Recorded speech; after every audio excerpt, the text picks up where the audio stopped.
Computer की साक्षरता कहां से होगी? अभी तक तो हमारे देश में अक्षरों की ही साक्षरता पूरी नहीं हुई, तो कंप्यूटर की साक्षरता कहां से होगी? इसलिए कंप्यूटर के द्वारा चुनाव हमारे देश में करना निश्चित रूप से धोखाधड़ी है। ये क्या सरकार चलाने वाले जो लोग हैं उन लोगों को समझ में नहीं आता, हम लोगों से ज्यादा उनको समझ में आता है। ज्यादा समझ में आने की वजह से ही उन लोगों को ऐसा लगा कि अब अनुसूचित जाति, जनजाति, पिछड़ा वर्ग और माइनॉरिटी के लोगों में बहुत ज्यादा जागृति बढ़ गई है। और ये जागृति इतनी ज्यादा बढ़ गई है कि अब 2000 के बाद में अगर हम इसका प्रबंध ना करें, हम इसकी व्यवस्था ना करें तो बनेंगे। पहले के जमाने में राजे रजवाड़े हुआ करते थे, वो कैसे होते थे?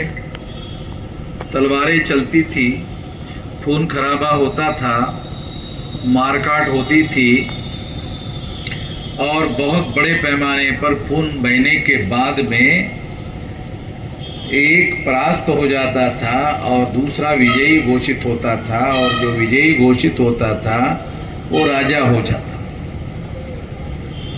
ये जो व्यवस्था हुआ करती थी राजतंत्र की, इस राजतंत्र को खत्म करके 26 जनवरी 1950 को देश में संविधान लाया गया और संविधान के माध्यम से इस देश में लोकतंत्र स्थापित किया गया।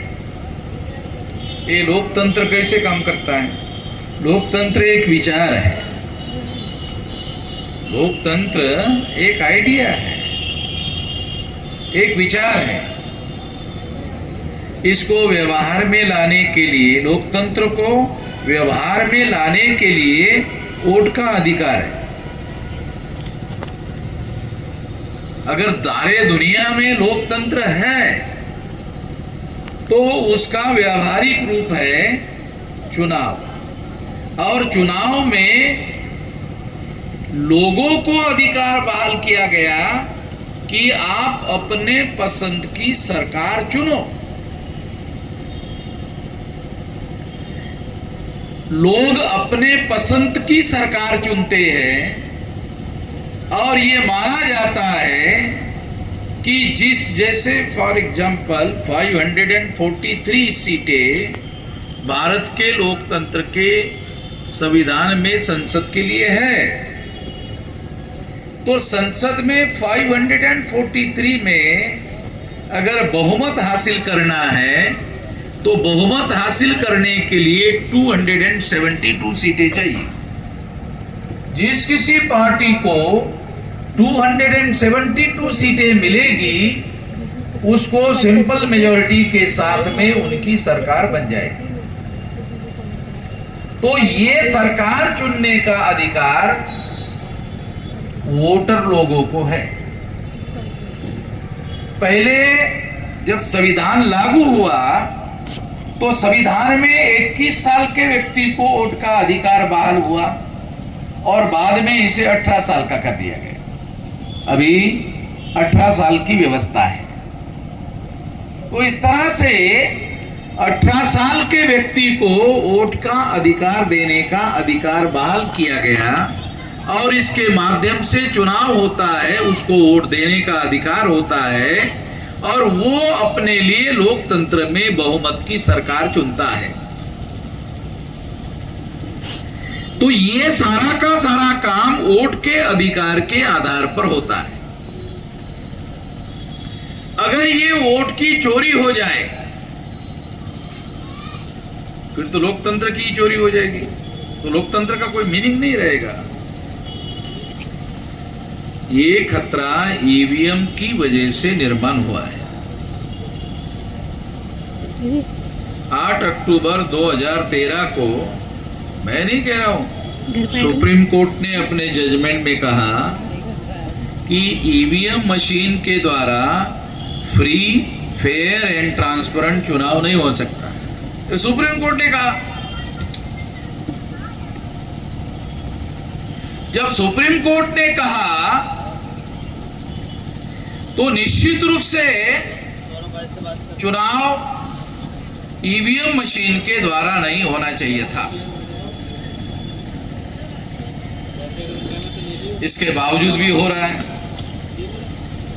मैं खुद सुप्रीम कोर्ट में गया।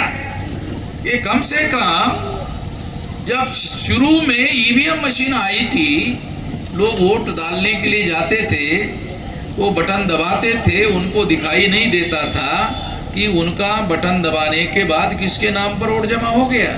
आंखों से दिखाई नहीं देता था। मैं सुप्रीम कोर्ट में गया और सुप्रीम कोर्ट में जाकर ये मुद्दा उठाया, तब जाकर के सुप्रीम कोर्ट ने पेपर ट्रेल की व्यवस्था की। पेपर ट्रेल की व्यवस्था आने के बाद क्या हुआ, जब वोटर वोट डालने के लिए जाता है, बटन दबाता है, बटन दबाने के बाद में उसका वोट किसके नाम पर जमा हुआ आंखों से दिखाई देता है। ये मैंने सुप्रीम कोर्ट में केस डाल करके ये पेपर ट्रेल लगवाया। इसके बावजूद भी मैं आप लोगों को ये कह रहा हूं, मैंने खुद ही ये पेपर ट्रेल मशीन लगवाई, सुप्रीम कोर्ट में केस डालकर लगवाई। इसके बावजूद भी मेरा ईवीएम मशीन के द्वारा चुनाव करवाने पर यकीन नहीं है, क्योंकि बटन दबाने के बाद दिखाई तो देता है कि हमारा वोट जो है किसके नाम पर जमा हो गया है, मगर वो वोट जब ईवीएम मशीन के अंदर जाता है, ईवीएम मशीन के अंदर जाने के बाद फिर बदलता नहीं होगा। ईवीएम मशीन में जाने के बाद बदलता नहीं होगा, इसकी गारंटी क्या है? क्योंकि मशीन में तो कुछ भी हो सकता है। एक मशीन में दूसरी व्यवस्था करो, दूसरी मशीन में तीसरी व्यवस्था करो, ये तो टेक्नोलॉजी है। आप टेक्नोलॉजी में अलग अलग मशीनों में अलग अलग व्यवस्था कर सकते हो, ये टेक्नोलॉजी है। और अगर टेक्नोलॉजी के आधार पर ऐसा हो सकता है तो निश्चित रूप से फ्री फेयर एंड ट्रांसपेरेंट चुनाव नहीं हो सकता। यही वजह है कि भारत से 1000 गुना ज्यादा अमेरिका आगे है, टेक्नोलॉजी में भी आगे है। अमेरिका में आज भी बैलेट पेपर पर ही चुनाव होता है। मुझे ये समझ में नहीं आता, अमेरिका में 100% लोग पढ़े लिखे हैं, 100% पढ़े लिखे लोग हैं। मैं अमेरिका में गया और 2-3 महीने वहां था, तो मैंने देखा किसी भी आदमी के घर में जाओ, उसके घर में उसका बाप का कंप्यूटर लगा हुआ है, घर में एक घर में बेटे का कंप्यूटर लगा हुआ है, उसके माँ का कंप्यूटर अलग लगा हुआ है, एक ही घर में। यानी सारा काम जो है अमेरिका और यूरोप में कंप्यूटर से होता है। आप भारत में ऑफिस में जाना पड़ता है, ऑफिस में जाने की जरूरत नहीं है। वहां ऑफिस का काम वो घर में ही करते हैं, ऑफिस के काम को अपने घर में ही निपटाते हैं और इस तरह से उनका काम हो जाता है।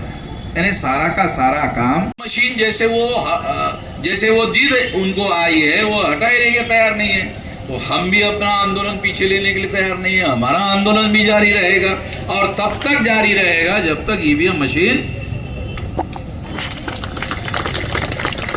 तो मेरी ये कोशिश है कि ईवीएम मशीन तब तक उनको नहीं हटाना चाहिए जब तक हमारा आंदोलन जन आंदोलन है। हटाने के लिए मैं कह रहा हूं, मगर मेरा ये कहना है कि तुम तब तक मत हटाओ, पहले हमारा आंदोलन जन आंदोलन करवा दो, फिर बाद में हम ही हटवा देंगे।